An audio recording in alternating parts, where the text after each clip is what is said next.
Welcome to the Fundamental Health Podcast. I'm your host, Dr. Paul Saladino.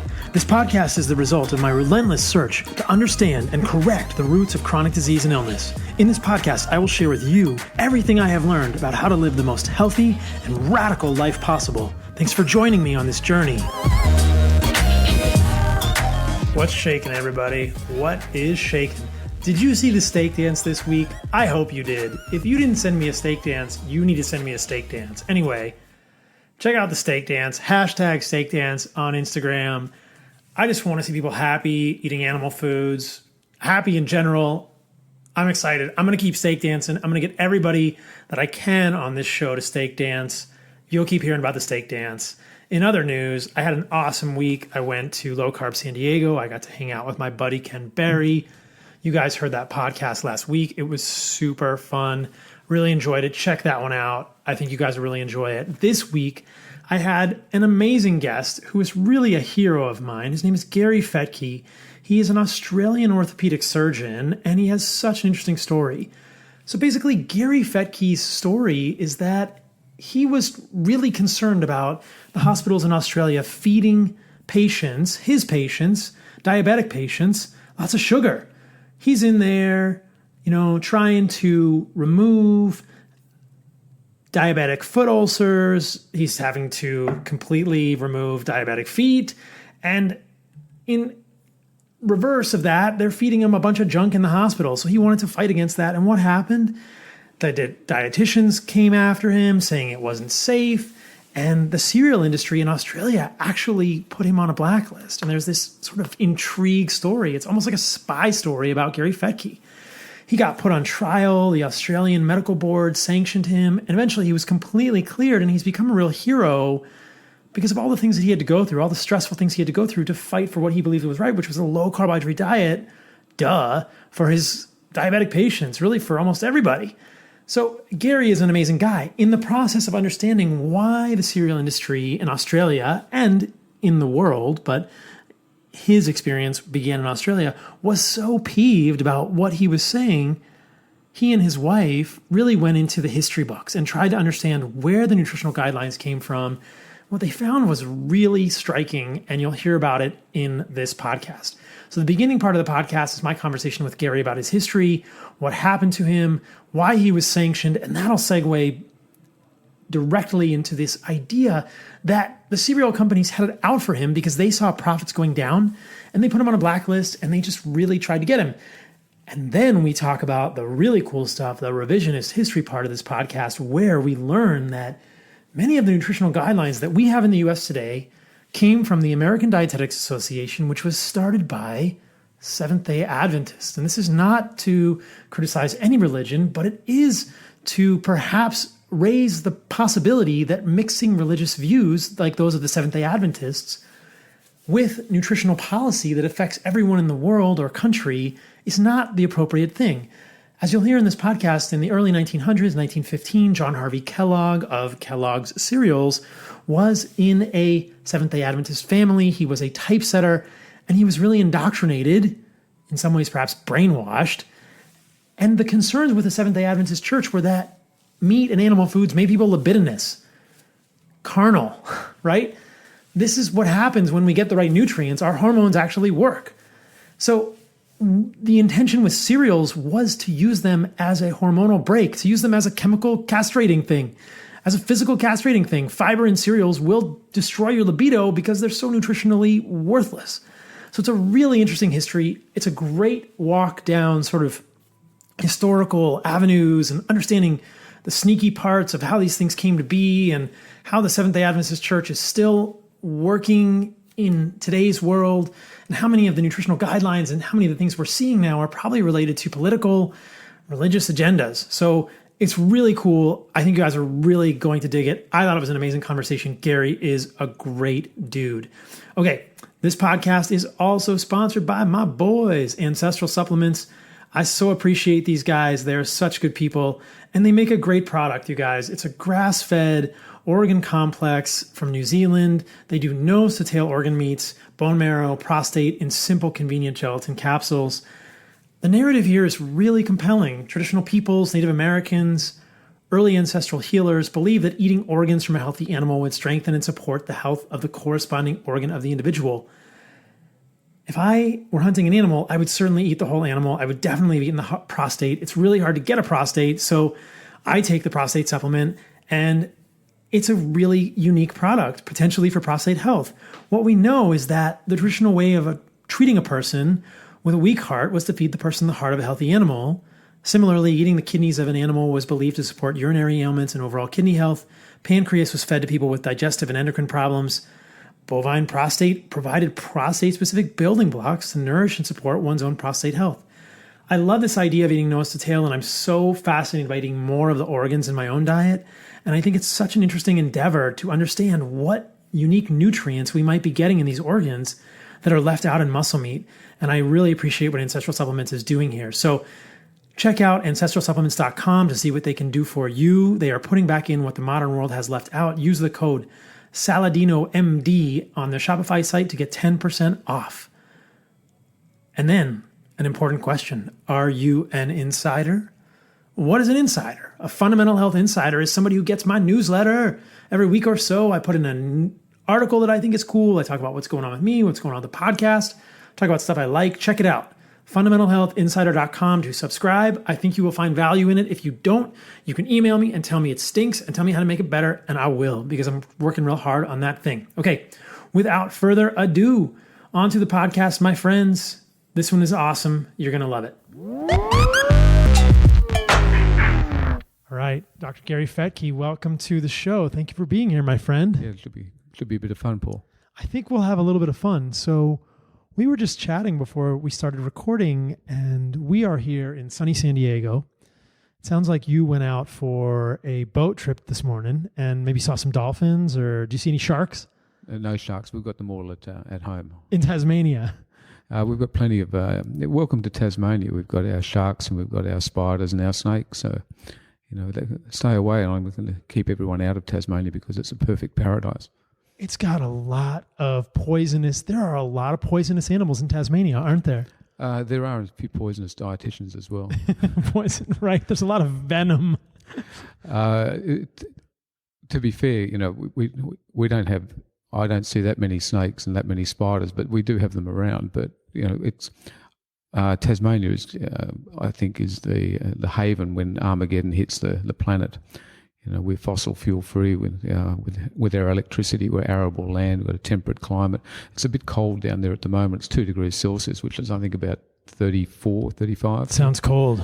So it is cold, but it's green, and we live on a farm. We're pretty sufficient from electricity and water, and with passive solar. So we've got this really nice house, and it's. I'm ready to evacuate the planet down there. Sounds amazing. If things go south, I'm going to come down and say hi to you there. No, I just keep reminding everyone. Lots of spiders and snakes, and stay away. We've got it under control. Just leave me alone on my island paradise. Is that where you were practicing medicine? I started in Sydney. I did my medical training in Sydney, and then in Victoria, and then now I'm in Tasmania. I've been orthopaedic surgeon there for over 25 years. Are you're still practicing? Absolutely. Still seeing patients and operating and stuff? Absolutely. And in the intro, I talked a little bit about your bio, but I think your story is so illustrative and has served as kind of a beacon for so many people. Let's go into a little bit of your story from your perspective. I'd love to hear you retell it. What happened to you, what you went through, and where you've come to now, because this is a clarion call for the rest of us in the medical world to kind of wake up. So what happened to you when you were practicing medicine? Well, I've got my own health story, which is sort of a side one, but I've been practicing preventative health for 25 years. I mean, I know that sounds like we're supposed to all be doing it, but I was one of the first surgeons to not operate if people were smoking. And I've had a big, strong advocacy role for off-road motorbike injuries and that aspect. But over the last 10, 15 years, my patients are getting fatter and sicker. We forget the word obese. Let's say what's happening. They're just getting too heavy on their joints. I became pretty well the surgeon looking after diabetic foot complications for northern Tasmania. And I started, once every 4 or 6 weeks, I'd be nibbling away on some toes and, trimming a bit of foot here and there. And it just started becoming, a weekly event. And then it became partial amputations just on a week-by-week basis. And my clinics on a Friday were just filled with patients requiring more and more debridements of their feet. And I was seeing firsthand the complications of that week in, week out. And they were, my Fridays at the hospital were called Fetke's effed up fructose-free fungating foot folly Fridays. And if you can follow that, and that's the truth. Everyone said, and I'd say to the medical students, come down here, you're going to see more diabetic foot complications in one afternoon than hopefully you'll ever see in your medical practice. And this is a completely preventable condition. Whether or not you've got type 2 or type 1 diabetes, complications of it are completely preventable. And going back 8-10 years, my patients with diabetes, complicated, in hospital, were being fed 3 ice creams per day. On top of it, in retrospect now, and still ongoing, sugar-coated, carb-loaded breakfasts, and wash your tablets down with orange juice, and then desserts being served 3 times a day, in between snacks being chocolate biscuits, followed with a bit of fruit juice. And I'm trying to control their blood glucoses. I'm trying to actually save their feet, literally, and forget other diabetic complications. There was a time when I had 4 inpatients that were having dialysis every day. I'd go down to the dialysis unit. They only got a 6-bed dialysis room, and 4 of the patients in there were mine. So I'd go have a chat about this. And these are patients you get to know over a long period of time. This is, it's not you see them one day, you've got a sore knee, we scope your knee and you're out the door. You get to know these people over 6 months, years even.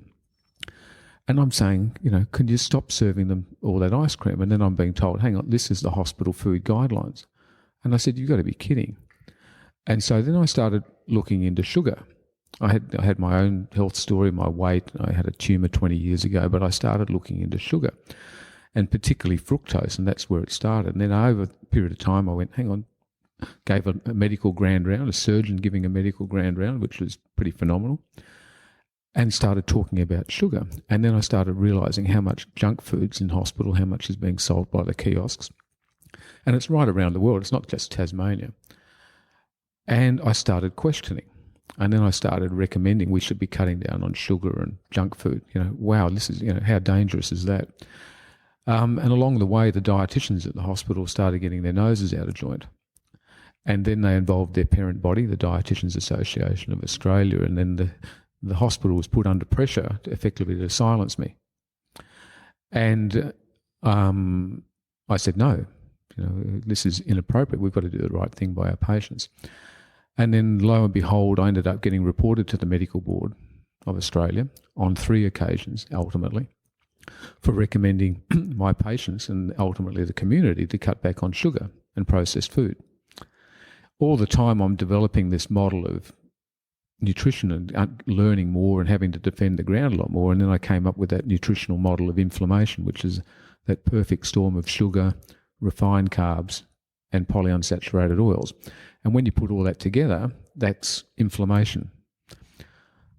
Obviously, when you think you've worked out the answer to a whole lot of stuff, you start talking about it. I got involved in social media, became louder. The Dietitians Association got crankier, not just my hospital, but, the national body.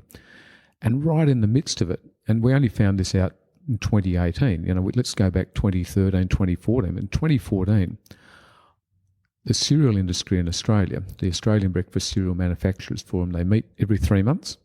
The CEOs, we're talking about Nestle, we're talking about Kellogg's, Freedom Food, Sanitarium, head of the Food and Grocery Council, the peak people behind the peak bodies, meet together at a golf club and have, discuss things. But it ended up being there was a briefing paper saying profits are down in the cereal industry.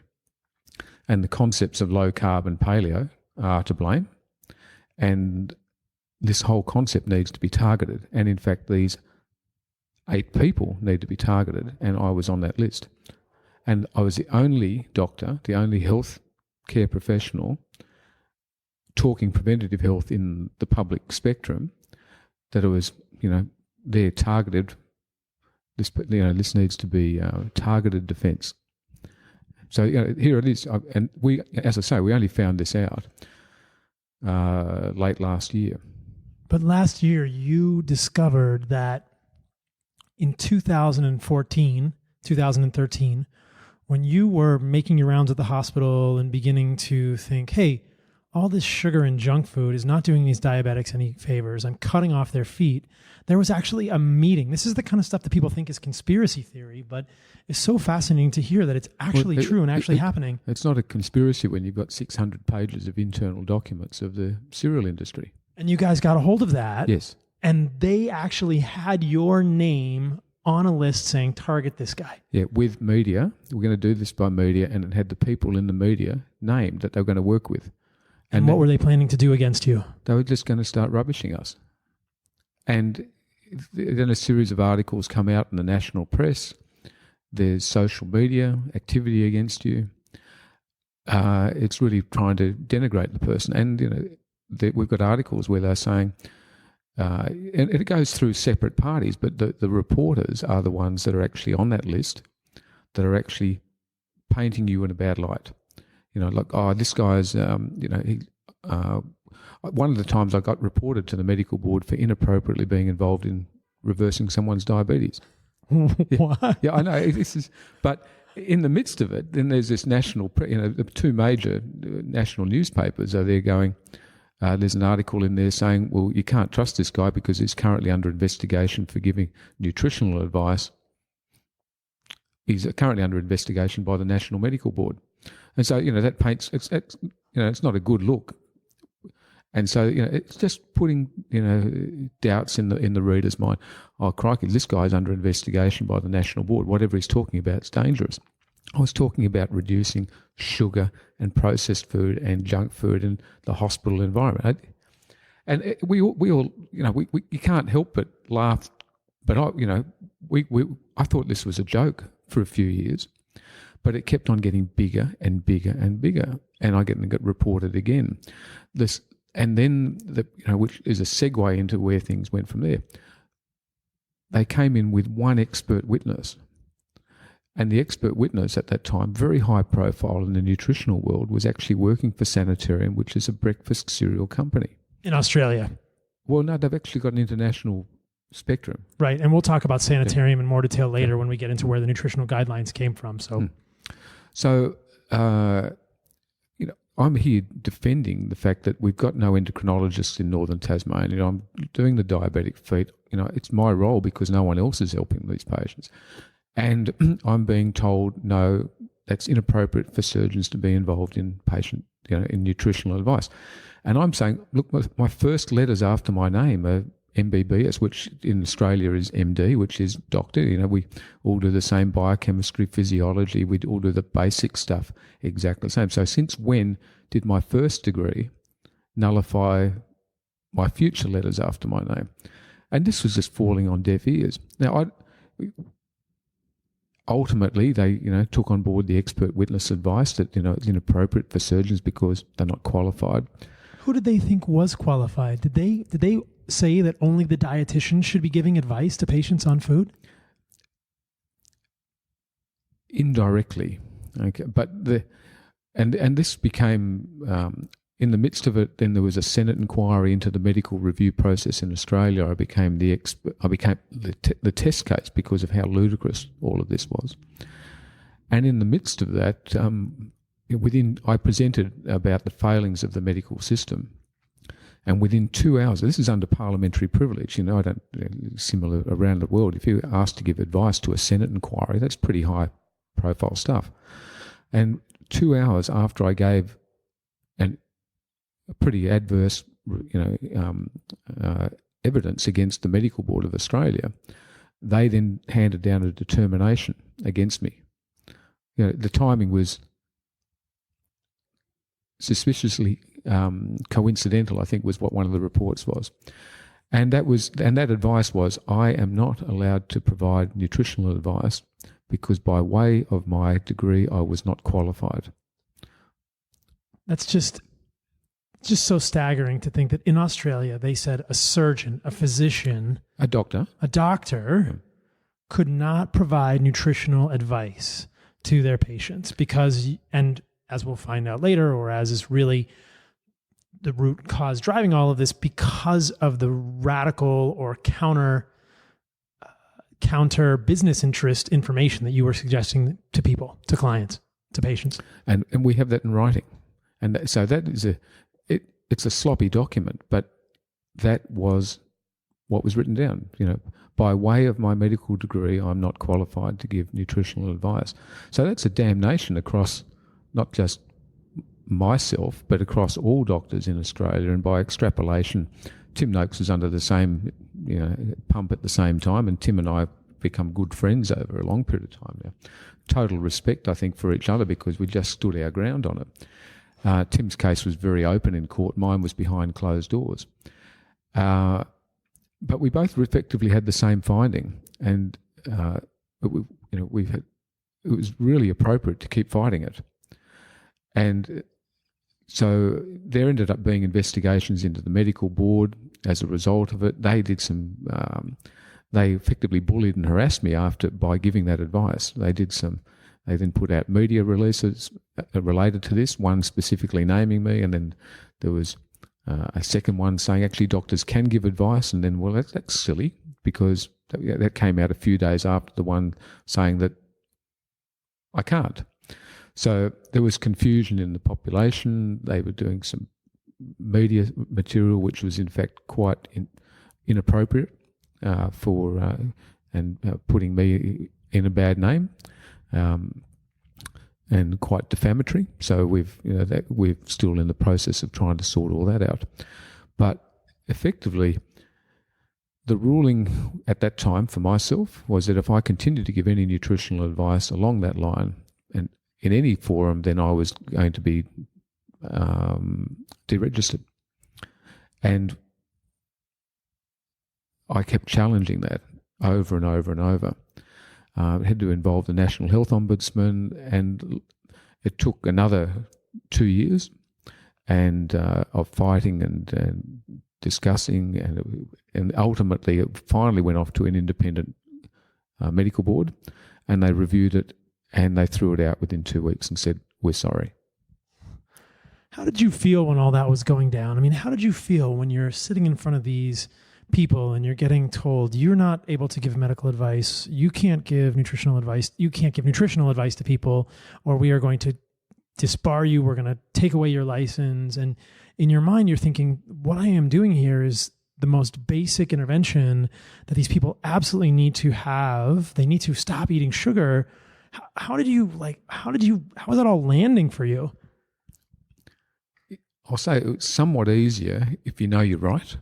And I think I needed to be trained into that. 25 years ago, I wouldn't operate on smokers because of the higher risk of complications. And I knew I was right. And I didn't cop nearly as much flack as I did this time around. But we knew we were right. But it just kept on snowballing, and the expenses are going up, and I'm getting, the media are getting hold of it in some respect. The doctors in my town are going, "I couldn't just be about sugar, it must be about something else." And so your referral base drops off. Your patients are questioning. Actually, my patients were great. They knew me. They knew I was honest. They knew I had their best interests. So I had patients that were, incredibly loyal, and I had doctors that were loyal to me.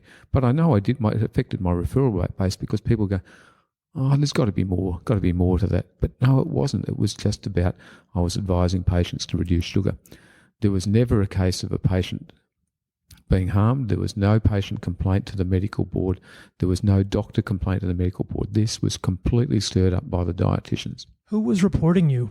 You said that 3 people reported you. They were all dietitians? We definitely know that 2 were dietitians because it's an anonymous reporting process in Australia. The third was almost certainly a dietitian from everything we can find out. And we know who the dietitians were because, if you're going to put evidence against me into the medical board, you should not leave your Facebook friends down the side of the page. Tasmania is a small enough community, you can work out who was involved in it. So in that process, and I actually asked the medical board, if you're going to actually make me respond to this, I actually need to know the qualifications of the person who's made it. You have the right to know your accuser. Well, no, you don't. Not in Australia. It's not the national law. It is just a ridiculous law. It's been thrown together. I've actually even done a talk on that on YouTube. We shouldn't be throwing rocks in glass houses. We have a really ridiculous system in Australia, which is still evolving. It's got a long way to go because vexatious complaints can get as far as they did with me. So I can literally go on and say, that person's done that, and you're investigated, you're guilty until proven otherwise. It's really archaic. And then you're investigated in a star chamber by people who are too busy, they don't have enough resources, and then they just throw it in too hard basket, or they just said, actually, we'll take the expert witness, we'll just silence this guy. What were they actually, on the complaints, what were they saying you were doing that was so wrong?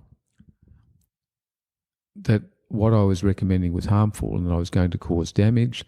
The second complaint, as I said, was that I was what included not only the inappropriate reversal of diabetes, but also this one of that I was about to speak to the national hospital food industry, and I'd previously been, and they actually said the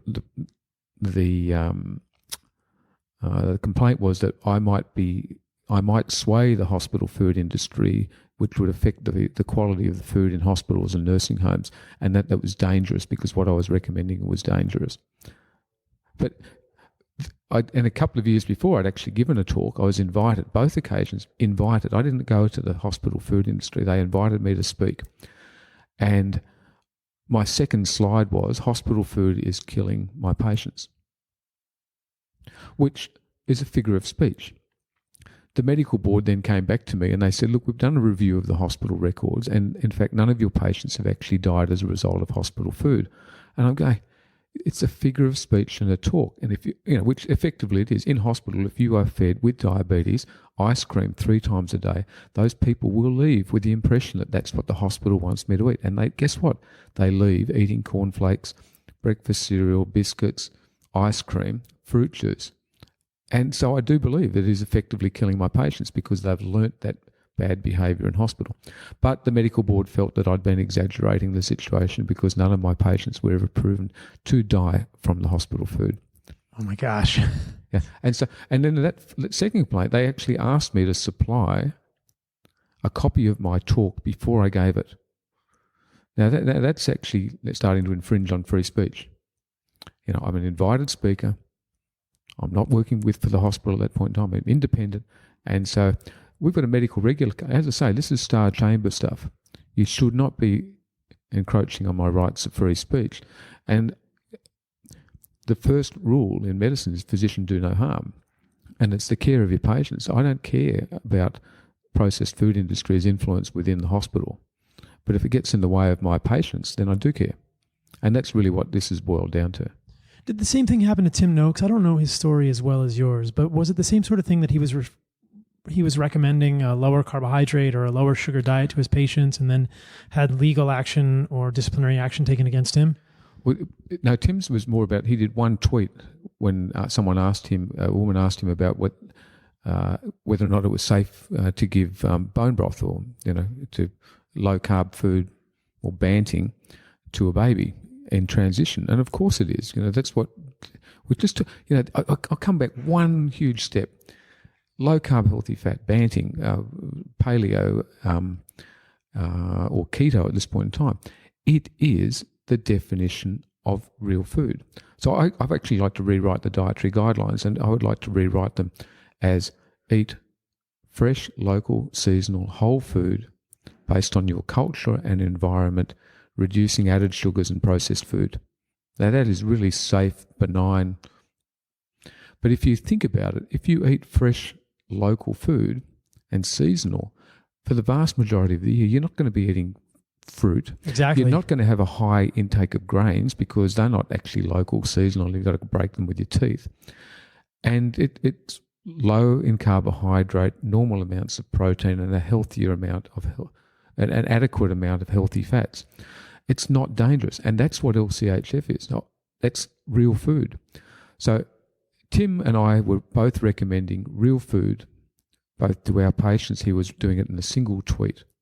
Low carb, high fat, the LCHF. Well, I call it low carb healthy fat. I mean, I draw that line because it's higher than what the dietary guidelines are, but it's healthy fats to satiety. It's not, and we can get on. I don't like talking about macro percentages. It's about, for me, I have a very low carbohydrate diet. I have protein as I require, and that will depend on age, will depend on activity. That's my recommendation. And then you eat fats to satiety.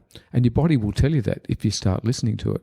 If you get all the processed chemicals out of your body, particularly if you get the sugar and the fructose out, the body will start telling you very clearly. And if you listen to people who travel this pathway, it may take a year, it may take 2 years, but you've been doing it for a while. You'll wake up and go, actually, I need protein today, or actually, I feel like a bit more fat. You can absolutely feel it, and I often do. And you were saying Banting, is that an Australian term that means like keto or low carb? It's a South African term. Okay. But in fact, Banting, I could be corrected, I think he was originally British or US. But the Banting diet was in 1870s. 1870s. Yeah. So he was describing that way back. He was an undertaker who lost a whole lot of weight by reducing carbs. And he was writing this as an undertaker, wrote the book. It's really probably the first commercial diet book. And so it's been called, but it's the same thing. It's the same description. It's called Banting in South Africa, and Tim was recommending that. And in Australia, it's called low carb. Some people, Sweden, a lot of places called low carb, high fat. High fat just tends to be, excuse the term, less palatable. If you're trying to get your message across, whereas low carb, healthy fat, sure, or real food, whole foods, yeah, and keto is the current brand name, I suppose, for it. Now, I want to hear about all of the stuff that you and your wife Belinda uncovered regarding the origins of dietary guidelines, because I think it really helps give people a sense, and it helped me understand why there might have been such a backlash against you and why all this might have gone down. So I want to get into that. But before we do that, I want to ask you what you think.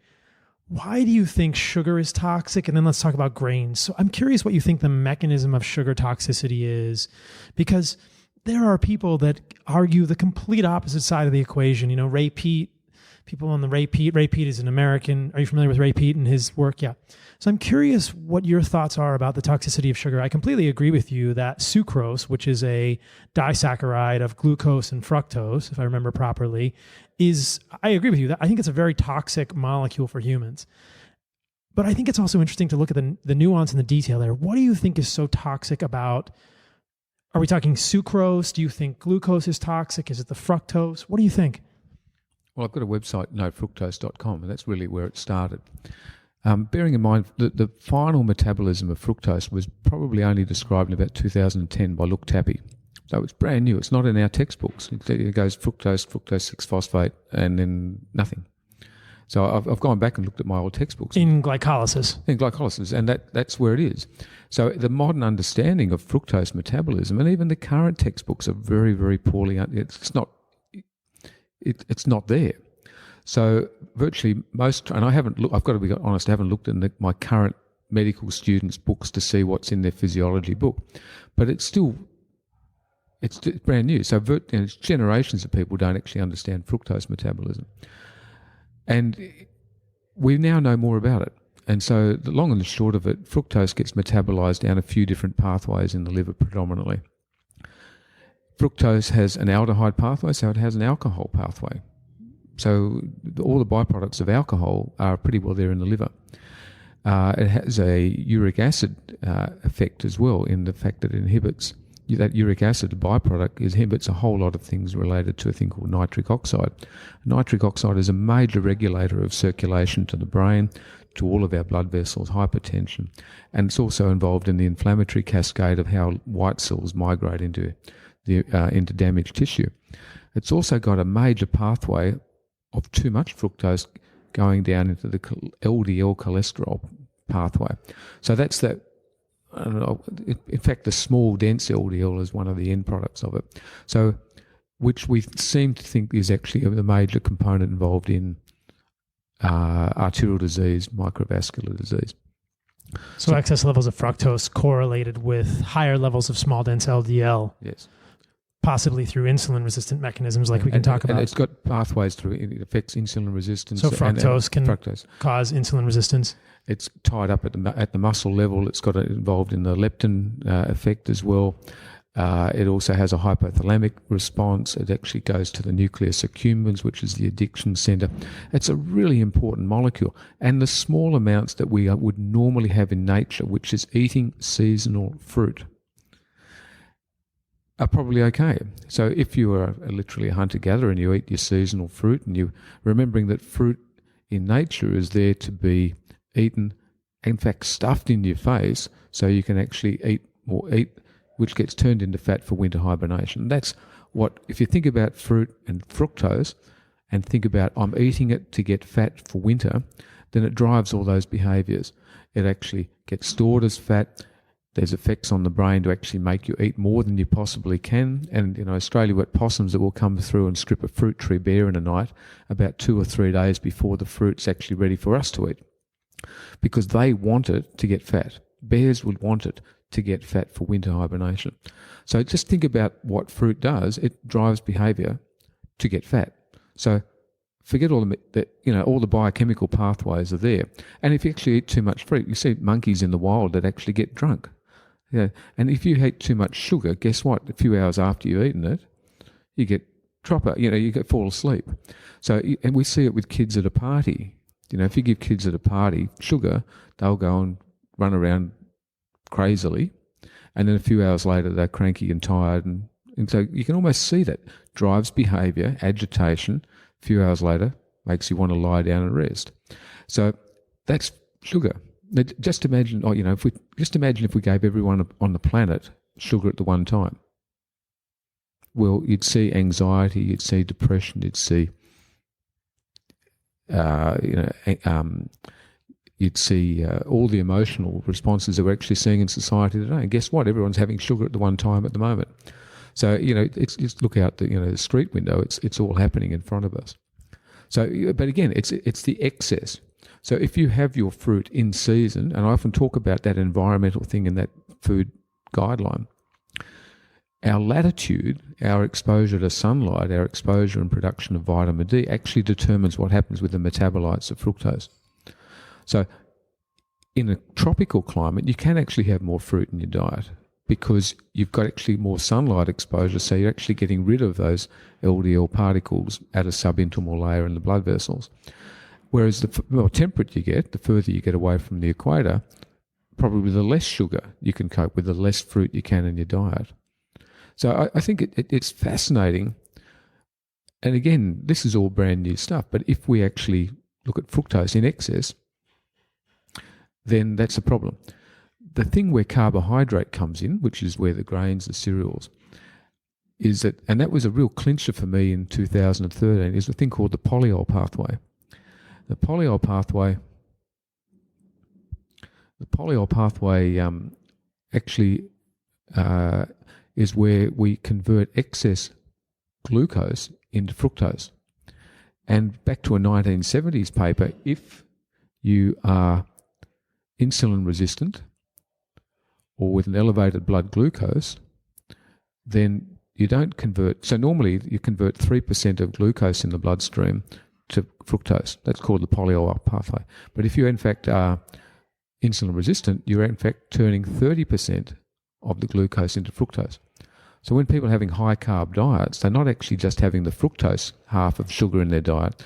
They're actually having 30% of the carb load, which can be hundreds of grams of glucose. The glucose polymers, which form the complex carbohydrates. That's right. As it gets broken down out of a complex carbohydrate just into the simple molecule of glucose, 30% of it is converted into fructose. And that, I think, is the runaway train of modern disease. Because we've just been blaming fructose, but in fact 30% of people who are overweight and obese is getting converted into fructose as well. Add in the polyunsaturated oils, which then forms into the lipoproteins, and that the inflammatory polyunsaturated oils have got lots of double bonds in them. They're points of oxidation, they're points of inflammation. So that was the perfect storm. Fructose in your diet, but the massive carb load that the population is exposed to means a whole lot more than we ever thought is actually being converted into fructose, on top of the glucose being stored as fat. But that polyunsaturated oils comes in, and so it's not one, it's not two, it's actually all three. And guess what we've done in the last 40, 50 years? We've actually increased the consumption of all three. We've, you get, fruits readily available all year round. Processed food now is high in sugar, high in fat, and it's high in the polyunsaturated oils. It's carb loaded. We've created a perfect storm because that's what the bliss point of food is. That's how food's been designed to be addictive. It's this completely unevolutionarily consistent. It's a situation that is so inconsistent with evolution, right? In nature, it is so rare to find carbohydrates, depending on the latitude and the season.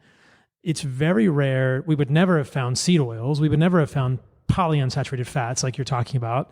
They just don't exist in nature in the same proportions that we're finding them now in our diets. But food manufacturers are putting them into foods because they are preservatives and because they are cheaper to use. We would never have had canola oil or soybean oil or any of these oils in our diets in the past, and we would never have had this amount of carbohydrates. If people go backpacking, they'll see that carbohydrates are not available in the natural world very much. And there are some variants based on latitude and time of year, but even in cultures that hunt tubers, those tubers are small, they're rare, they're much more fibrous and less palatable than what we see. And so I think that people forget that this is the perfect storm. This sucrose, which is fructose and glucose, so excess fructose, and then getting fructose in excess from high fructose corn syrup, or getting fructose in excess from high fruit consumption that is unseasonal or unnatural, or fruit that's been hybridized to be higher in fruit, plus excess carbohydrates. Overall excess carbohydrate load that we would not have had evolutionarily, like you're discussing this polyol pathway by which excess glucose can actually get converted to fructose.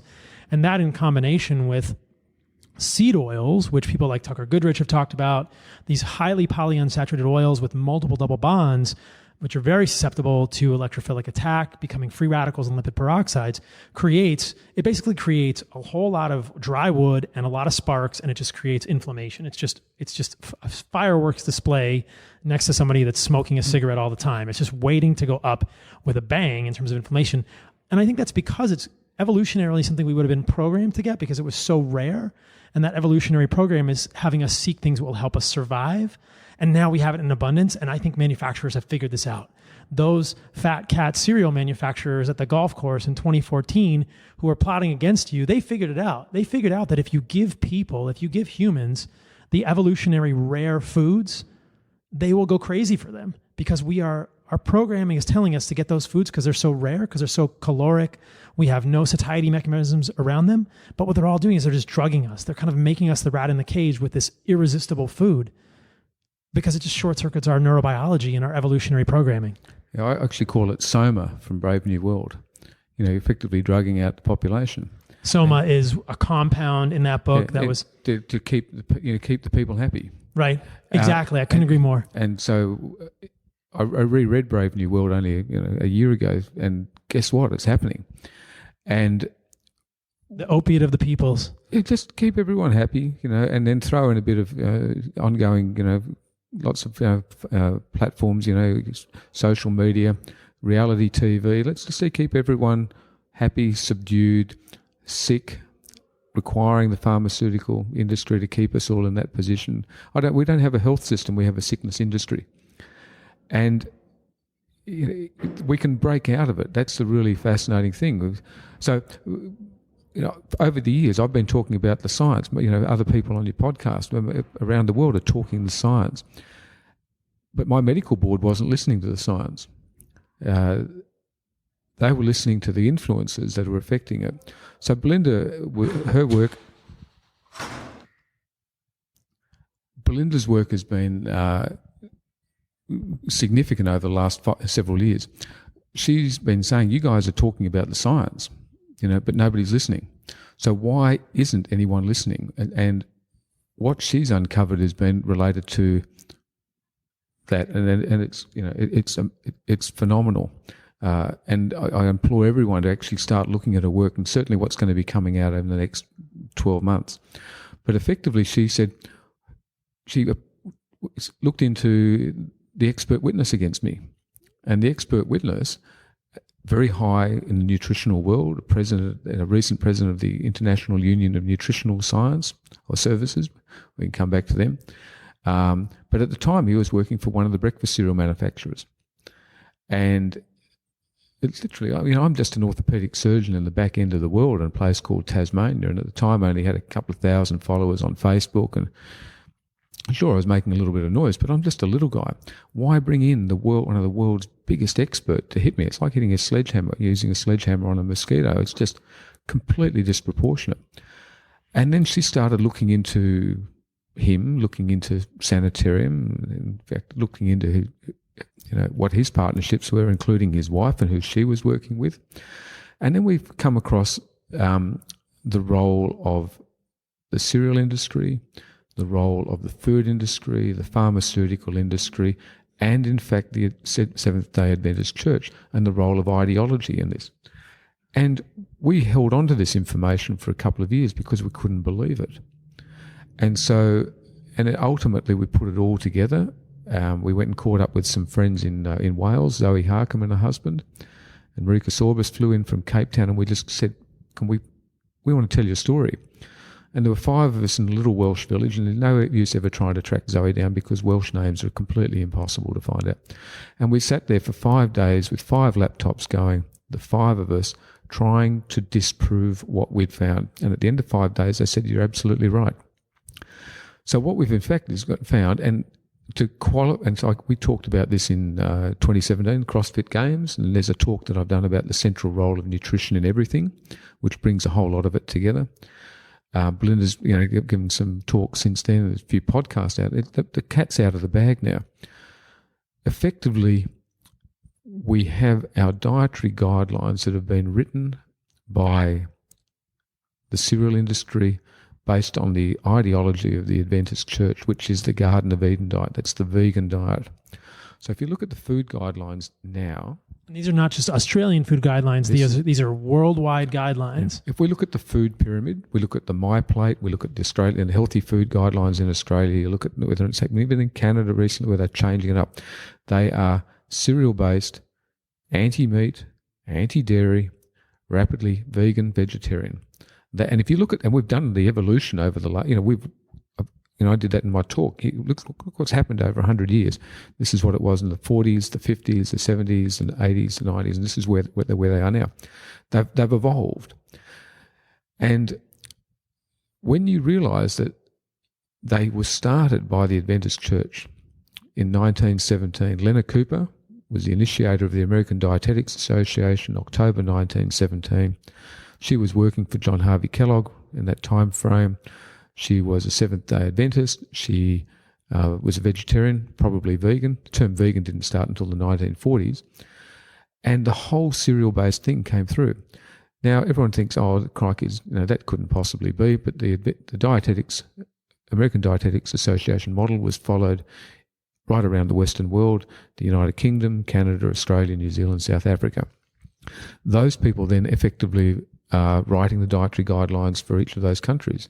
And what happens in the US is pretty well adopted around the world. Leonard Cooper was also writing the textbooks for the next 30 to 40 years, which became the textbooks for around the world, including nursing textbooks. So there's a term I use called generational education. You believe your teachers because that's what they tell you. But if your teachers have believed the same thing and believed the same thing over and over, that's continued on. So hand in hand with that, with the introduction of vegetarian guidelines by these boards, if you look at the people, like the US one, there were 9 people involved in those initial acceptance of the vegetarian being safe. 8 of the 9 on it were vegans or vegetarians. And what year was that? That was the 80s. 1980s. 1980s, where the vegetarian diet was being promoted. And 5 of the 9 were Adventists, and the 9th person was actually working for the processed food industry, which comes back to ILSI, which is the International Life Sciences Institute. So on one side of it, the Seventh Day Adventist Church is the right arm of the church is medical evangelism. They wish to promote health, well-being. They're well-intentioned. Everything I'm saying, by the way, was acknowledged last year, 2018. They came out with an article. Interestingly, one of the lead authors there was Joan Sabat. Joan Sabat is an Adventist. Joan Sabat is currently sitting on the American review panel of the Dietary Guidelines and hasn't declared his conflict of interest as being a vegan Seventh-day Adventist. He has not. No, not as of today that I'm aware of. So I might be wrong by the time this goes out. But we've got someone here who... So the Garden of Eden diet, which was proclaimed, which was just fruit, nuts and seeds, didn't have anything about legumes, by the way, but fruit, nuts and seeds, the Garden of Eden diet is seen as the diet for salvation. It's not based on health. It's an anti-meat agenda because meat causes masturbation, meat causes violence, meat causes cancer. This is the Seventh Day Adventist thinking. And this is all end of the 1800s. This is not new. So they've been promulgating that for a long time. Then we've got the meat causes heart disease. Which that was the latest. That was the early 1900s, which kept on going through with the whole cholesterol thing. And then we've got meat causes cancer again, which has been around for a while. And now we've got meat is bad for the environment. This is all made up, and it's all based on religious ideology, not biochemistry. I couldn't agree more. Yeah. So if we get down to biochemistry, that's the Krebs cycle. The body will happily take in, the mitochondria will happily take in carbohydrate, protein or fat, and it all gets turned into acetyl-CoA, gets turned into ATP, which is the energy of life itself. And God, in whatever form, is not stupid. God would not make us seasonal, completely dependent on one fuel source, which is seasonally available, which is called carbohydrate. God's far cleverer than that. So we need to be understanding that our food guidelines, and the introduction of cereal, like cereal was, breakfast is the most important meal of the day, made up term, Ellen G. White, then gets adopted and promulgated by Kellogg's, Leonard Cooper. It all happens there. It's all there. It's all forms there. Breakfast is the most important meal of the day. In fact, cereal is the most important meal of the day. But then you've got to, and most of your listeners are hoping, I've heard now that why breakfast cereal was invented. And Kellogg's invented cereal to quell our lustful thoughts, to stop us from masturbating. When did that happen? Well, that was the late 1800s, 1890s that he started developing it. But you've got to remember that John Harvey Kellogg, at the age of 12, was adopted into the White family, and as a 12-year-old was typesetting the works of Ellen G. White, her writings. And her first writings was about a letter to mothers to stop your children from masturbating. So that if you do masturbate, you're going to defile everything and you're not going to go to heaven. So you can imagine a 12-year-old doing the typesetting, reading that if you are going to masturbate, then you are going to be going to hell, effectively, or you're never going to get to heaven. So he was completely brainwashed. And he was then raised, and he had his strange ideas, and he was up to all sorts of strange things at the Battle Creek Sanitarium, and all sorts of devices. He's right into the whole development of the modern concepts of circumcision, clitoral ablation. It was completely bizarre. But imagine him being brainwashed as a kid. So then we've got this. So and then cereal was in fact invented to actually develop a bland food to quell our lustful thoughts, and then. In Battle Creek, Michigan, 101 cereal companies of the world were developed. It started there. Most of them by the Adventists, and over time they all conglomerated. They came down to less and less. But we're talking effectively the cereal industry has had its influence right at the beginning of the dietary guidelines, and it's flowed right through. In a really kind of crazy way, if you can think about that whole bottom of the food pyramid, which most people are still influenced by, all those cereals and grains are there to stop us from masturbating. I mean, it's laughable, yet it has actually been a critical point in the turning of our health equation, because we've now had this high carbohydrate load affecting that. Now, we then go forward from there and what they've been up to. You've got to then think about where Ancel Keys, everyone think, Ancel Keys, a lot of people have heard about him.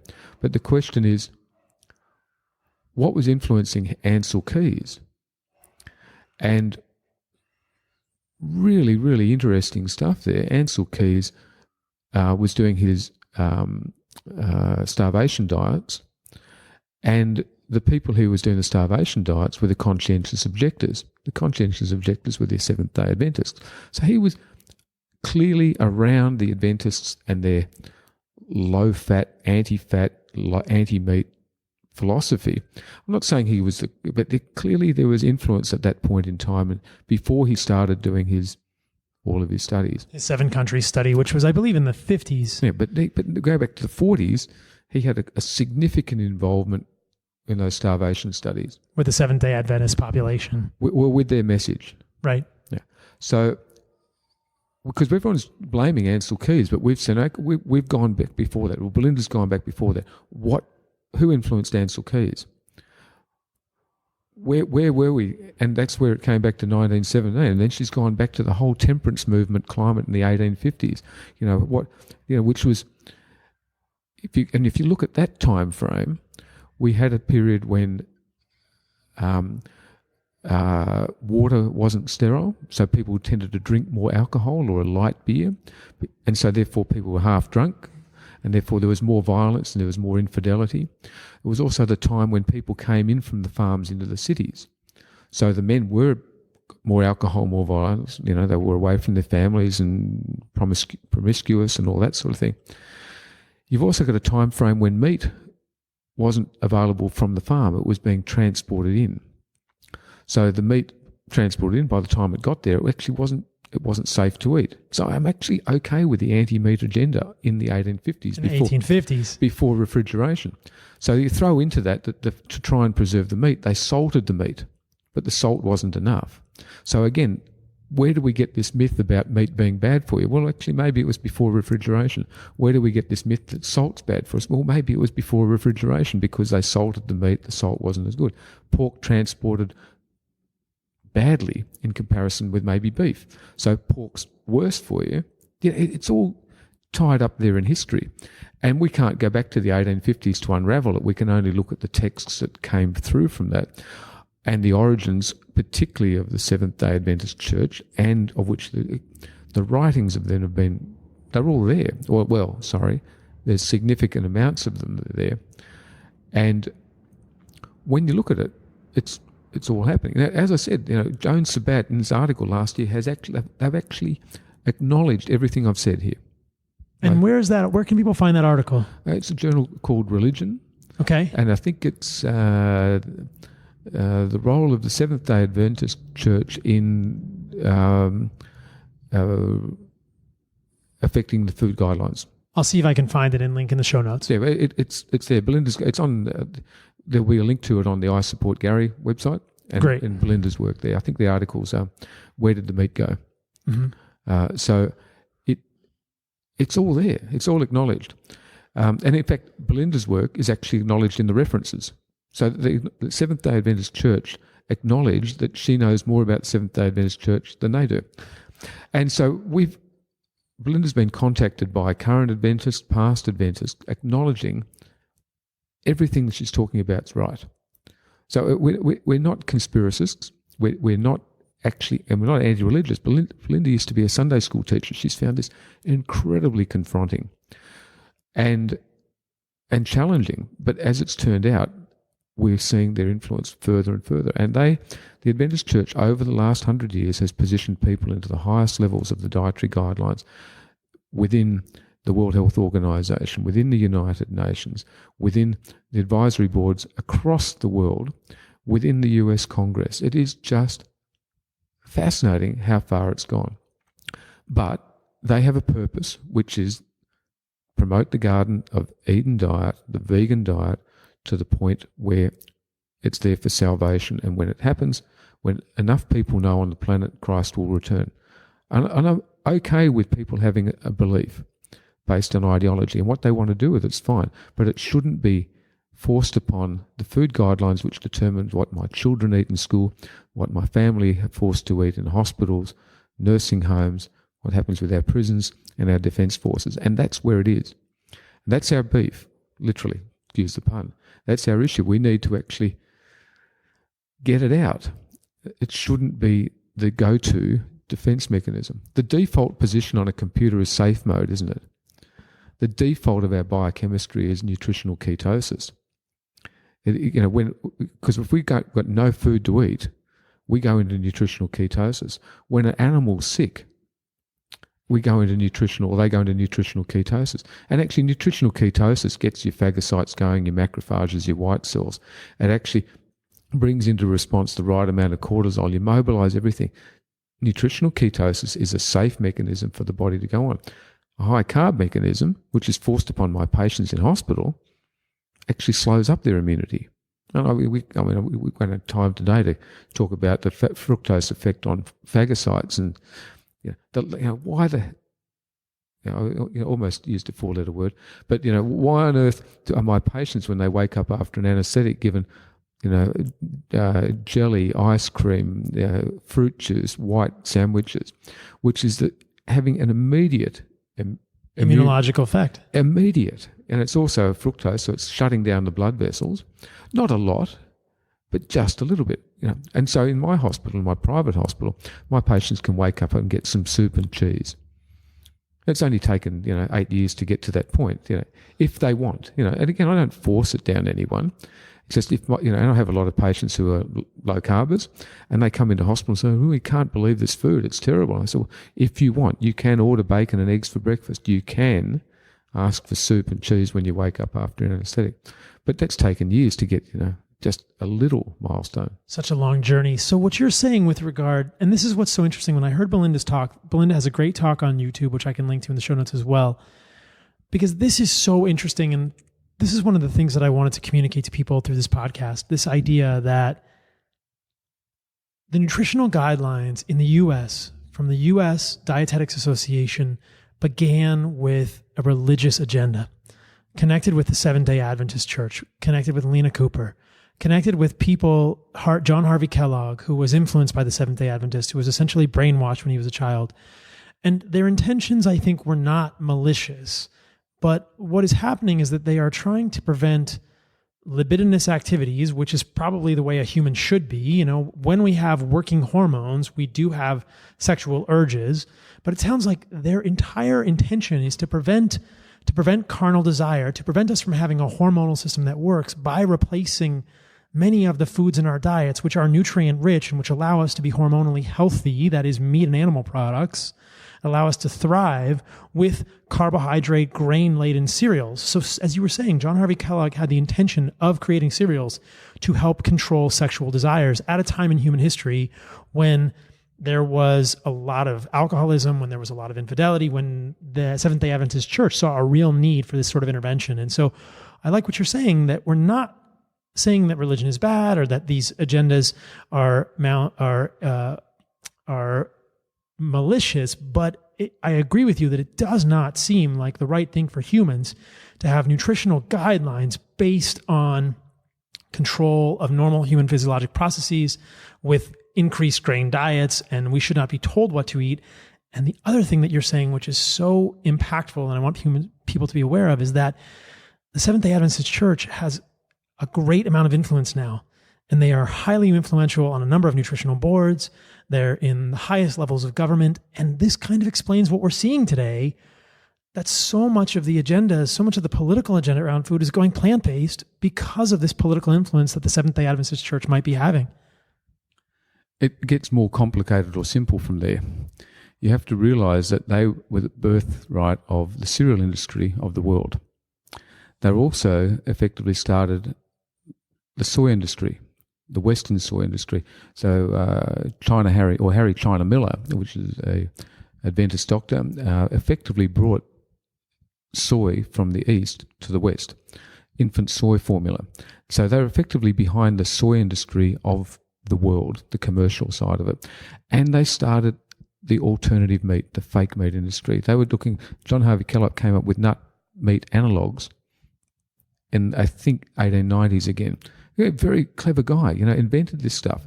They were looking for alternate food sources so that it would suit the Garden of Eden diet as prophetized by Ellen G. White. So they are the soy industry, they are the cereal industry, they are the alternative meat industry.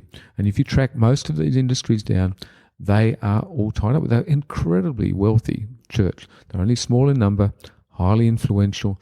They've positioned themselves into health reform for the world. They are the second biggest educator after the Catholic Church worldwide. They own numerous hospitals. They own 28 hospitals in Florida alone. So if you think, and then, so they are the food industry as well. There's, big players in the food industry. They then, over time, so their commercial arm fits nicely in with their ideological arm. And as a result of that, that has influence. The other side of that is that they are involved in medical education. And so in the last few years in particular, there's been the term exercise as medicine. Most people have heard that, exercise more, eat less meat, as Belinda says, eat less meat. There's this argument. So exercise, it sounds good, exercise more, eat less. But exercise as medicine is actually a trademarked term. Exercise as medicine, that trademarking effectively came from Coca-Cola funding. Coca-Cola, and again, this is my talk here in San Diego, Coca-Cola were involved in the development of, they were behind funding for the Centre of Disease Control, Chinese Centre of Disease Control. They were founding members of ILSI, which is the International Life Sciences Institute. Look up ILSI and you will see big food and pharma, top to bottom. Their scientific arm of the food industry, their research arm is ILSI. And ILSI is reaching into every hospital, every university in the world. If you're trying to get research money, it's always a struggle. But they come into ILSI, it sounds pretty good. They'll supply the funding as long as the message and the answer is what we require. So what's happened particularly in the last few years is you've got this whole plant-based agenda coming down through the educational arm. Tied in with that, you've got exercise as medicine, which is actually ILSI, Coca-Cola pushing exercise. And they are forming LMed, which is one of the current arms. So when you see lifestyle medicine, that's in fact Seventh Day Adventist origins, now with Coca-Cola funding and linked up with ILSI to promote the whole concept of lifestyle medicine. Sounds great, eat less, exercise more, get your sleep, get the rest, get the right community involved, but eat less meat, plant-based is the message. And when you actually take it down, and all of their programs, including the CHIP program, it's about veganism. And so the problem with that is that that's now becoming the medical curriculum. And it's being introduced in 8 universities in the US at this point in time. We only thought it was 5 up until 3 days ago, and we've just been told it's now 8. So we've now got a whole generation of medical students who are being told, move more, eat less meat. And that's becoming the curriculum. The moment it becomes the curriculum, because the guidelines are, cereal-based anti-meat, as we talked about. When we have now a generation of doctors potentially going to come through who are in fact going to be doing harm, poisoning the next generation. And, it's happening. So we need to put a stop to it. Let's get people saying, what are the problems of eating real food? There aren't any. What are the problems of eating processed food? Well, that is a fad diet. We've been doing that for 100 years. It's screwed up. That's where we're at the moment. So our work, Belinda's work, is about letting people know where your education is coming from. Being aware that if you hear the term plant-based, understand, or the plant-based diet or the anti-meat agenda, realise that that's based on ideology and not biochemistry. And that'll be our message. Work out that this is not science. It is certainly not health as you extrapolate it down the path. And we've already got a health disaster. It's an economic disaster. It's a health disaster. It's a social disaster, and it's rapidly becoming an environmental disaster, which is one of my favourite side topics. cereal monocultures, soy, sugar, that whole grain industry, anti-meat is meaning we're taking nutrients out of the soil's getting eroded by wind and rain, and our health literally is being exported into the oceans. We've got a grandson, we want him to have a future. And we care so much about this, we no longer care. It's a scary thought, especially what you're talking about now with medical education. I've talked about this a little bit in the past. I was not taught much about nutrition in medical school, but to think that ILC can infiltrate medical education is terrifying. And to think that medical students are being taught these, as you suggest, religious ideologies, these religious agendas rather than science-based agendas is pretty bleak. And I think that we really need to work hard to reverse this. I just want people to understand where all of this anti-meat fervor is coming from.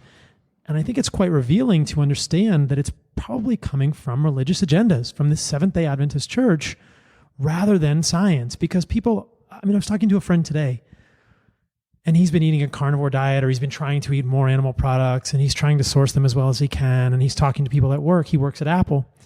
And he said, they just can't believe that I'm not clogging my arteries with all this meat. And I just kind of shake my head and think, the general population is just brainwashed, just like John Harvey Kellogg was in 1917. It's just, there's so much media propaganda now. It's who has the biggest megaphone. And hopefully we can be a part of undoing this. And I think the first step is understanding where this crazy notion that animal foods are bad for us and plants are the best thing that humans can eat is coming from. And I think, like you're saying, it's coming from a religious ideology that's being foisted upon us for religious reasons. Very, very heavily supported by the processed food industry. They're in bed together. This is a match made in heaven in some ways. Well, I can understand them pushing the soy, the cereal, and the fake meat.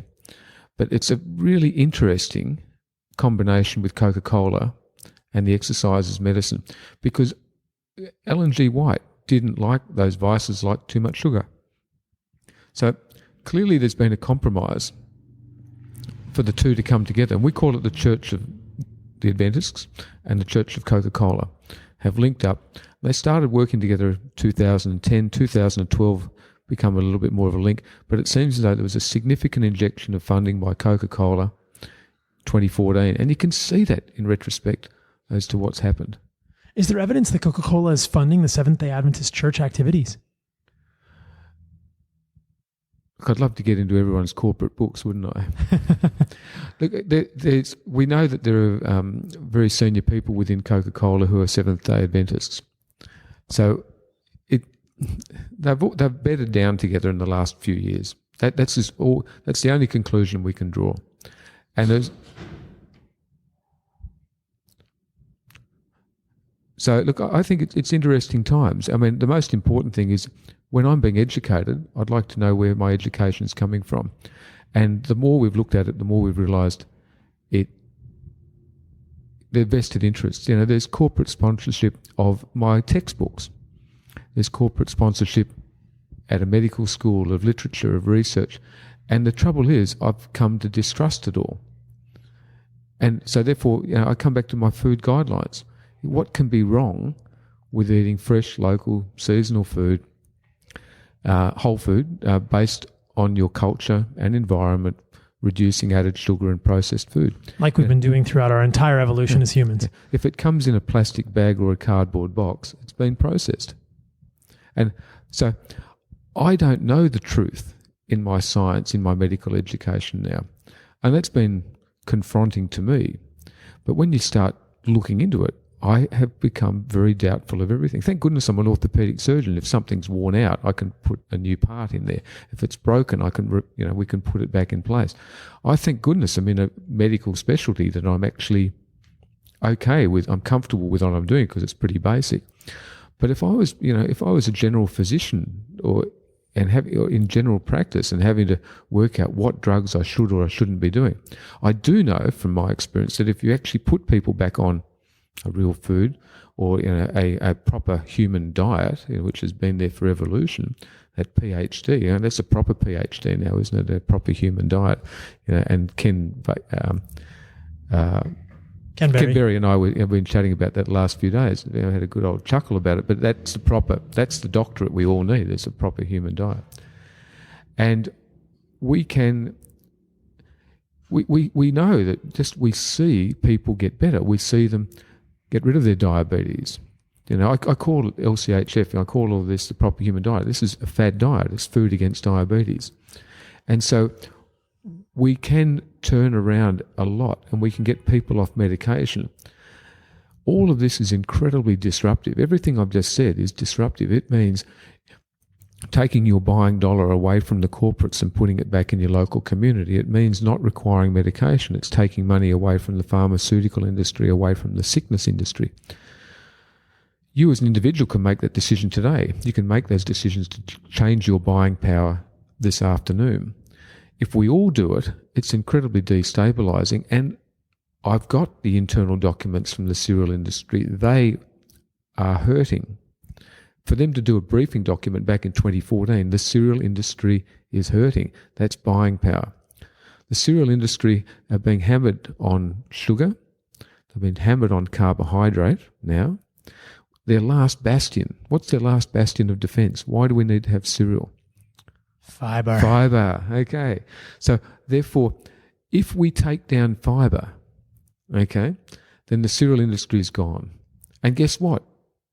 You don't need fibre in your diet. Fibre is just a weak adversary. Wow. And so therefore, I personally think, and I cannot prove it yet, that the whole gut microbiome story is white noise.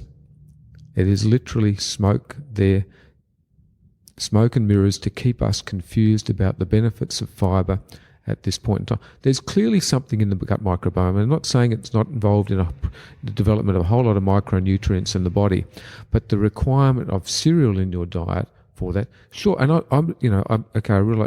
I actually like some vegetables in my diet. Okay, I like the variety, the texture. So I can get, if I want fibre, if I need fibre, and I don't actually know if I do, that it's not because of gut microbiome. My gut microbiome will look after me quite nicely.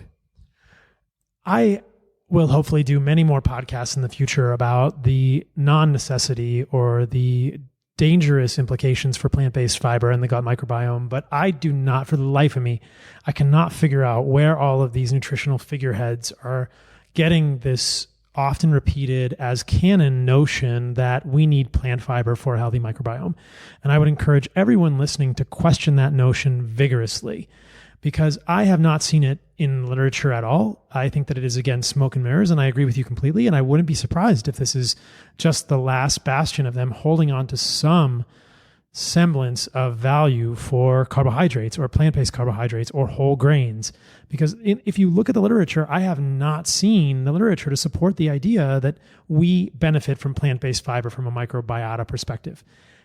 And yet everyone wants to believe that that's the case. And if you listen to many other functional medicine doctors, they will tell you to eat as much plant-based fiber and as much variety of vegetables and fruit as possible. And I think that that is unsupported. And what I've seen and what many have seen clinically is that the reverse of that often results in profound improvements in GI symptomatology and overall health. So I couldn't agree with you more. And I think that the microbiome is a very valuable thing to study, and we know very little about it. And much of what we are being told now is complete, as my friend Tommy Wood would say, tasseography. It's reading tea leaves. It's voodoo.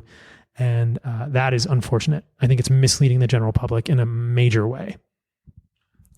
I think the next few years are going to be very interesting.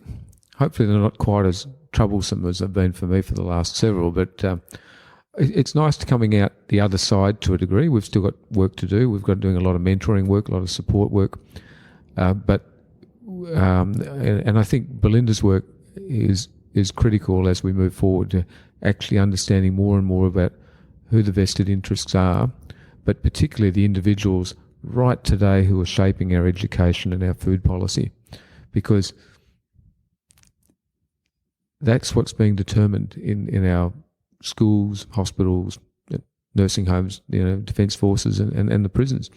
And that's an enormous amount of food policy. It's an enormous amount of buying power. It's an enormous amount of clout, but it's also an enormous tsunami of sickness that's being promulgated.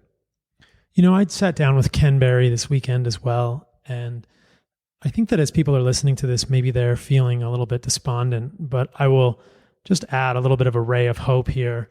One of the things that Ken said that struck me so much, and Ken, the episode I had with Ken probably will have come out a few weeks before this one. Ken was not particularly bullish on the notion that we were going to see a lot of change from the top down, from the political level. Ken felt like the best thing that we could do was what we're doing now. Share information at a grassroots level and share good science from well-intentioned physicians, you and I and others, Ken and many others, and other clinicians, about the benefits of a low-carb, ketogenic, healthy fat diet so that people will have access to this as an option. And then as more and more people try this, there will be a tidal wave of people with better health outcomes who will be impervious to the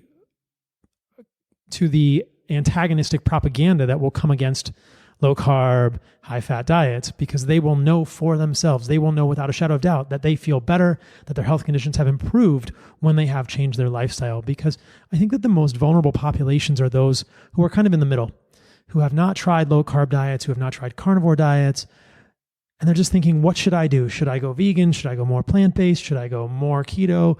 And they're able to be swayed. And when people who have illnesses, who want to optimize, have gone to a low-carb, high-fat diet, have gone to a carnivore diet, I think that the vast majority, perhaps all of them, will experience something that cannot be undone by propaganda. They will know from personal experience that they feel the best in that way, that their GI symptoms resolve, that they have more stable emotions, that their psychiatric issues get better, that their sleep gets better, that their body composition gets better, that they have a healthy libido, not a carnal libido, but they have a healthy libido. And that will be our best defense against what is coming down from the politics at a higher level, because as you're saying, many of these policies are being shaped at levels of power that are beyond what you and I can affect at this moment. I know we're having a go at trying to affect them at that level as well. That's fantastic. So, but when my fallback position is when you see the results, you cannot unsee them. And I came up with a while ago, but that's what it is. And so for me as a surgeon and doctor, I cannot unsee them. You can tell me stop telling your patients, but I'm not. And so therefore my patients tell someone else. And this is at a grassroots level, and Ken and I are completely on board with this. It's the people that will determine this. The buying power, what you decide to eat or not eat, or even fast this afternoon, is buying power. And the market will respond to that. And I know they're responding because we've got a briefing document, 2014, saying profits are being affected. So add another 5 years to that. They know about what we're up about. And when you see the disinformation in the media, know that that's coming not from science, it's coming from the corporate pockets. You mentioned earlier, and then we can wrap up, I don't want to take too much of your time, that ILSI was trying to get this curriculum, this Garden of Eden curriculum, into 8 medical schools. And I think I heard you talk about those medical schools on another podcast. Was Harvard one of them, and some of these other well-known programs? Look, I'll just leave that under my wraps at the moment. Okay.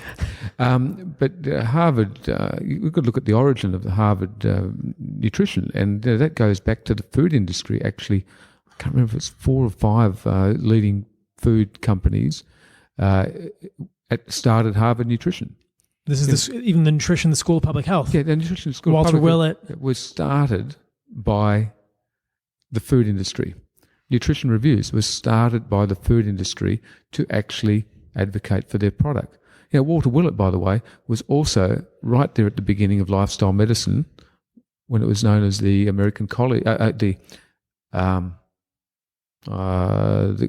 Christian School of Lifestyle Medicine. So it started by the Adventists. Walter Willett was right there at the beginning. So it was the lifestyle medicine was previously called the Christian School of Lifestyle Medicine or something? Gosh, I need Belinda here right at the moment. But it was in fact, and they haven't changed. So it is lifestyle medicine in all of its forms, in all of its hats around the world, has Adventist origins that are promoting, and the curriculum and the exam course has been written by the Adventists, and it's promoting the garden of vegan diet. So we're talking Neil Barnard, Dean Ornish, Walter Willett. They're all tied up in there. Joel Kahn. I don't know if I haven't seen Joel in lifestyle medicine, but every one of those other names has been right in there. James Ripp, it's all tied up. Multiple dollars, multiple influence, multiple hats that keep changing, but it had its origins in the one form. And what was the previous name of Loma Linda University? Wasn't it? Oh, it was. I heard you say this on another podcast. It had another. Because Loma Linda University. So Loma Linda, California, is a school of Seventh Day Adventists, right? So we just had a pause there because we looked this up. Loma Linda University used to be known as the College of Medical Evangelists. And clearly this is highly connected with the Seventh Day Adventist. This is where folks like Stephen Gundry have been educated and taught. And this is kind of the center of the Seventh Day Adventist movement, isn't it? And it's considered to be a blue zone. I've talked about this on other podcasts. I don't want to belabor it. I don't want this podcast to go too long. But if you look, there was recently a study. I don't know if you're familiar with this one. They looked at the sperm quality of men in Loma Linda, California. And what they found was that it was very poor in vegans and vegetarians. And they had poor motility and they had very poor numbers of sperm, suggesting that this blue zone was not quite as ideal as they had hoped. And I recently did a podcast with Stephen Gundry, and I wanted to bring up that study, but I didn't get a chance. But yeah, Loma Linda, formerly the College of Medical Evangelists, to think that they're infiltrating medical schools and changing the curriculum is a scary thought, because medical students, I love what you said. When a physician has seen something, he cannot unsee it. I've heard other physicians say this in the functional medicine movement. The first time a physician or a trainee or a resident sees a patient with diabetes or an autoimmune disease get better with a ketogenic or an elimination diet, their whole world has changed, and they can never unsee that. We are taught in medical schools that these conditions are untreatable, incurable, and in fact, many of them are quite malleable. They're quite treatable. And when we as physicians see that, we can never unsee that, and we become curious. And if physicians don't see that, they stay in their sort of boxed in medical thinking, and they're never able to get out of it. And the same thing for your patients and my clients and patients. When they have good experiences with this, when they feel better, when their diabetes gets better, when their autoimmune disease gets better, they can never forget about that, and they'll probably tell 100 people this. That's what we need. They'll tell 100 people, which just need those 100 people to listen. And that's where the medical profession doesn't listen enough, and that's sad. But I do think there's hope. I come to meetings like this, and I only go back several years, and there were just 3 of us that met in a room, had a chat. And then there were 12, and then there was 100. And then, as I say, my Twitter feed now reaches more people every single day than I'll see in an entire lifetime of medicine. And that's growing, and it's not, this is about supporting those people that want to make a change now. The science, I think, is incontrovertible. I mean, it's the Krebs cycle. It's the energy of life. It is as nothing more or less. And if we want to pollute that with the wrong petrol, the wrong diesel in our engine, that's what we're doing. And that's been put there by the processed food industry based on ideology and not biochemistry. Not science. And then they're using all of these smoke and mirrors epidemiology studies to confuse people and to tell them that meat is going to cause heart disease. And there's a real effort against this, though, in the popular media.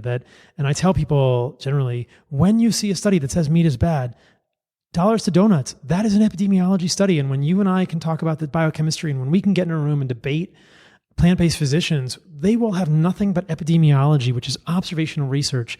And when we look at the interventional research, the biochemistry, the interventional research is entirely clear that meat is not bad for humans. The animal products are not bad for humans. The animal products do not cause heart disease, cancer, etc. And this is a propaganda war of smoke and mirrors that we're fighting against. And I hope to be able to affect that and just share more of the truth with people. So I so appreciate this conversation with you. Oh, we could probably keep going for another day or so. But I know. We better close up sometime. Yeah, we should. So Gary, thank you so much for your time. I have one more question, and then I'll why don't you tell people where they can find you, where they can find your stuff, where they can find your Twitter and other things, because I'm sure they'll want to support you and hear what you and Belinda are up to. Well, they can find us on Twitter, Belinda Fetke and Gary Fettke. Mine's fructose no, but that's where I spend more of my time. Belinda's got a Facebook page called Belinda Fetke No Fructose. It used to be called Gary Fettke No Fructose, but we changed that from under medical board pressure. And Belinda's works predominantly on a website called I Support Gary, which has started to try and find this. And I've got another website, nofructose.com, which I apologise to everyone, needs a bit of updating. But there's links to videos and other sources on there. And one day I'll get it around to actually revamping and cleaning it all up. But we're there on YouTube as well. The stuff's out there.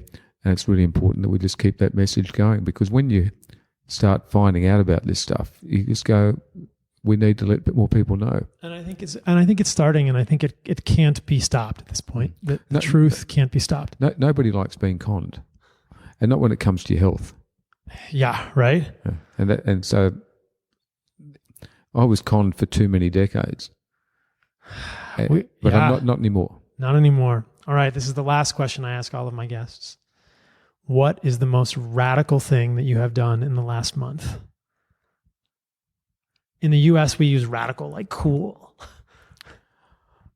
The coolest thing, is that we're here at Low Carb USA, and Belinda was the opening talk, and I was second or third last, and I was on the panel with Gary Taub, Steve Finney, Rob Size, and Nina Tycolts. And we're a couple of state school kids from the other side of the planet, a little place called Launceston, and there's not many husbands and wives that can actually bookend a Low Carb USA talk. And we are incredibly humbled by the fact that our message is being appreciated. And I used the word cool before I left. I said, this is cool. A couple of people from the other end of the planet are actually making a little bit of a difference. And our kids are proud of us. So if that's your definition of radical, it'll be mine today. But we think it's pretty cool. I'd say that's pretty radical, my friend. Yeah, okay. I think that I know that I appreciate your work. I'm sure that all of my audience will appreciate it. So thank you again. We definitely want to support you, Gary. So I supportgary.org. .com and nofructose.com. I'll put it all in the show notes. Thanks for coming on. Excellent. I can't wait till we get to hang out again soon. All right. Thank you for listening to that, guys. I so enjoyed that conversation with Gary. He is a baller. They probably don't say baller in Australia, but he's whatever they say in Australia. Like, for a radical dude, Gary Fettke, he's a radical dude. He was such a good guy. Interesting story. Check out his stuff, and I think you will really benefit from that. So check out ancestralsupplements.com, Saladino MD on Shopify.com to get 10% off. Check out my insider. It's the newsletter, fundamentalhealthinsider.com. Week or so. I might do one later today if I can get off my surfboard or the foil board. And check out Juve. I so appreciate these guys. I released a cool video with them this week. There's a blog post up on their site. We made this awesome video about light as a nutrient. www.juve.com/Paul. All right, that is it. That's all for this week. I got so much cool stuff coming up, you guys. I got amazing people coming on the podcast soon. I did another one with Dave Feldman and Siobhan Huggins on cholesterol. I'm hanging out with Dr. Mercola. I recorded a podcast with him that's coming up soon. I'm hanging out with Ben Greenfield next weekend. I'm going to see Ben Greenfield do the steak dance. And I got Georgia Eid coming on. I got Michaela Peterson, who I know has a steak dance. And I've got Sophia Clemens coming on soon. So the lineup is all stars. I appreciate you all. I hope you have a radical week. And stay radical as always. Let me know what you're doing. If you guys do radical stuff, you better tell me about it. I'll see you soon.